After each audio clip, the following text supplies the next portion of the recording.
فرمي صلاة والسلام إخوة جوري السربي هيج كسيجني لإيوة دزنوش بقري بلام يحسن الوضوء دزنوش يشي جوان وباش بقري ودور ركعت بك لدور ركعت كذا بدلوا بالرخساري لقل نوجك بيت ورول خوابت يعني أجايل نوجك بيت ضلكي لقل خوابت وضلي بتالك لها مش تجي قال أخوا وروشي لقبلة بيت هذا أولانك تأورنا ذات وسيري سر خوارنك إلا بهشت بو أو كسواجب بو سبحان الله دز نوج بقري دور ركعت نوج بإخلاصي وبخشوع بأجا وبخواب كيد بهشت بواجب بو زيد كوري خالد جهاني ده فرمي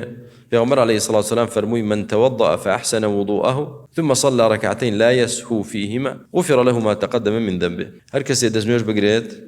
دزنوشی چی باش بلام انجا دور ركعت نوش بكا تيدا بآقا نبيت لا يسهو فيهما ما بس يونية توشي هلا يجنبه لا تيدا بآقا نبيت لنوجا كيدا يعني نروى خارجي تجارة وكسابة فيلم ومسلسل وتلفزيون والرفيق والدنيا بيت ليبو نزانت تشيوت ونا أقعد لأخوي خود بيت بزانت شي دلي أقر كسيك أو بكا أو أخوي جورا لقناها كاني رابردو يبوراو لي خوش بوا